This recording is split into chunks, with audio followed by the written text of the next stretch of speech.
After teaching at Mission College for some time, that is when I started getting involved with the tech industry.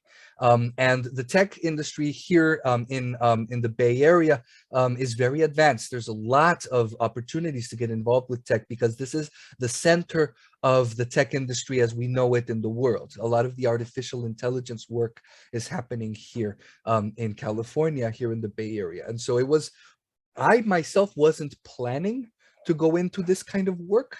It was a little bit of a coincidence. I got recruited to work first at eBay, where they needed to build a translation system that worked for eBay text. And eBay, I don't know if everybody's familiar, it's a website where you can buy things, you can sell things. For example, if you have a beautiful like coat that is from your family and you want to make sure that it goes to some, to some like good seller, you can sell it there. Right? But it's difficult to provide a translation system because with machine intelligence or with artificial intelligence, they mean the same thing, those two words. You have to train it. You have to train it so that it can do its job. You show it how to work. So you say, for example, if you want to train a machine intelligence or artificial intelligence system to show is something, I don't know, a dog or a cat. You have to show it pictures of dogs and say, this is a dog.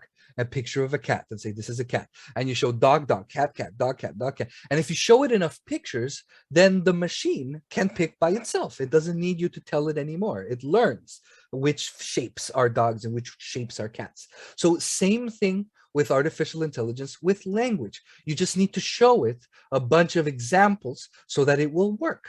And so if you train it with full sentences, with periods, like Google or like Bing Translator, then it will work just fine. But in eBay, because it's like Amazon.com, it's very similar. It's the words don't have structure. It's like yellow, big, t-shirt, kids. Right? The words are all mixed up. They don't have structure. So eBay cannot use Google Translate or Bing Translate. They would like to just pay them and use it, but they can't because it wasn't trained for that type of language and it comes up all garbled. So they have to build their own system that's trained on their own linguistic structure. So that's why they hired me to help to create a translator between English and Spanish. So as a linguist, I would hire different people to make translations. Let's say, hello, how are you? And then in Spanish, hola, ¿cómo estás? And then we make these kind of like matched translations, hundreds and hundreds of thousands of matched translations. And if you give them enough, then the system is able to work, right? So that is what I did for eBay. And that is basically what I also did for Google. We were gathering training data for doing all of these different things. And then these were contract positions. It's very difficult to get hired as a full-time employee at the tech industry companies because it's very competitive. You need a lot of experience.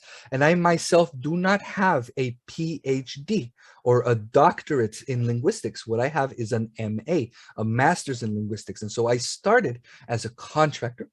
And these contracts were limited. So I only worked for 6 months at eBay and I worked for 2 years at Google. But these experiences were able to help me understand more about computational linguistics and the artificial intelligence industry. And then that led to right now, my current role, which is artificial intelligence at Amazon. My role here, as Chigusa mentioned earlier, is language engineer. And I'm currently serving as the senior language engineer for a program called Amazon Transcribe. I've worked at various different projects within Amazon, including Lex and Comprehend, but now I am the chief linguist or head linguist for Transcribe. Now, a transcribe system, what it does is it takes sound and it makes a text, it makes it into written form. So a good example of this are subtitles. If you have ever watched a video in a language, and then you get the text at the bottom, the subtitles in another language, that is an example of a transcription system. And so Amazon we're currently creating, well, we have created a transcription system. It supports about 35 different languages.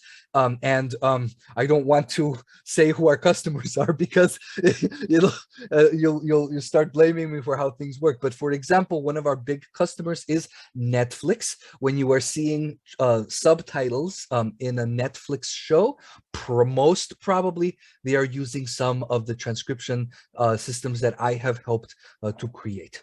And many different companies use Amazon as their service provider, and translation is no exception. So that is where I am now. I have done all sorts of different things, totally unrelated to tech. And then, as I have gone through my history, I was able to basically learn how to do computational linguistics, and here I am. So I'm going to stop the screen share so that I can see your smiling faces again. Yeah, Chigusa, I wonder if you guys have any questions or any thing that you would like to learn or like to hear from my experience. Thank you, Lorenzo. This was wonderful. Really love seeing all the pictures and all the things you have done in the past. It's really fascinating. Thank you. Thank you. I see Marina's hand. Marina, do you have some questions? I do. Thank you, Lorenzo. This was so cool. Very interesting to learn about your story. I knew some bits of it, but not all of it. So I have a question. It sounds like you went from teaching people to teaching AI. Oh.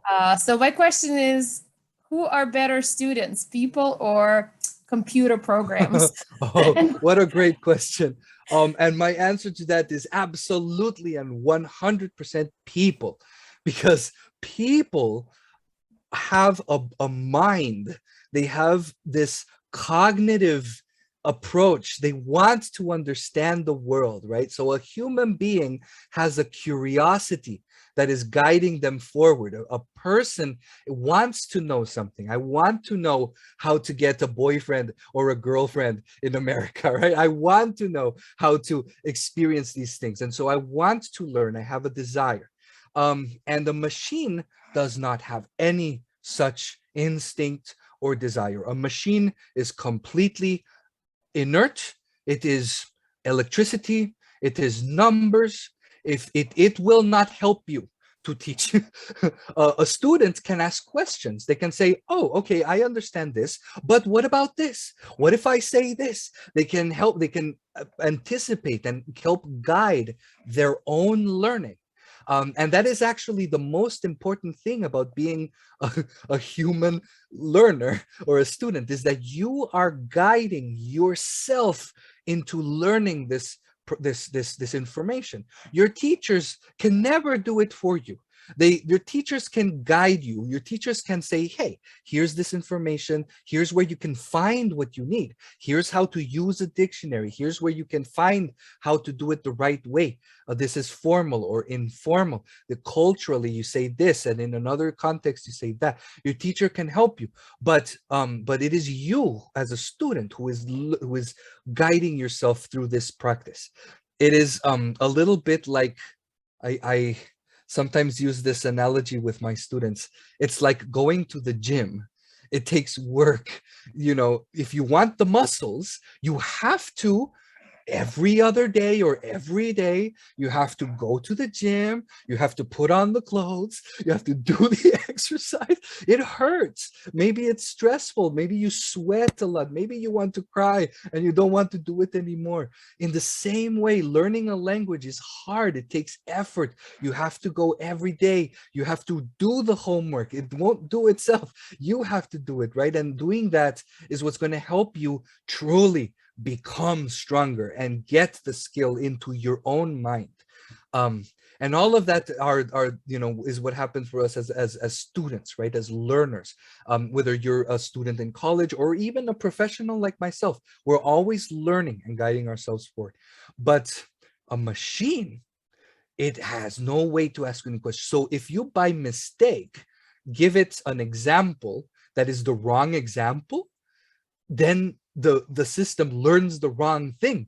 And so when you are using something like Google Translate, or when you use some other system and it comes up with a mistake, that's probably because there was a mistake in the training data, the data that you put in there so that the machine can learn. And the machine has no way, the only way to fix it is to go in there and find that mistake and remove it, right? So that is exactly my job right now. As a linguist, I have to gather hundreds of hours of audio data in dozens of languages and make sure that the transcription is excellent quality. It has to be 95% or better, excellent, and the mistakes have to be very small, because if it's wrong, then I am, contributing to making this system wrong, right? And so it is a little bit stressful because, as you understand, human language is very complex, it's very large, and out of how do you check 500 hours of Hindi language transcription? I can't listen to 500 hours. I don't even speak Hindi, right? So my job is to figure that out. How do I find somebody that speaks Hindi that can help me? How much of it do we need to look at? Shall we look at 10%? Shall we look at 5%? And that is basically my job now.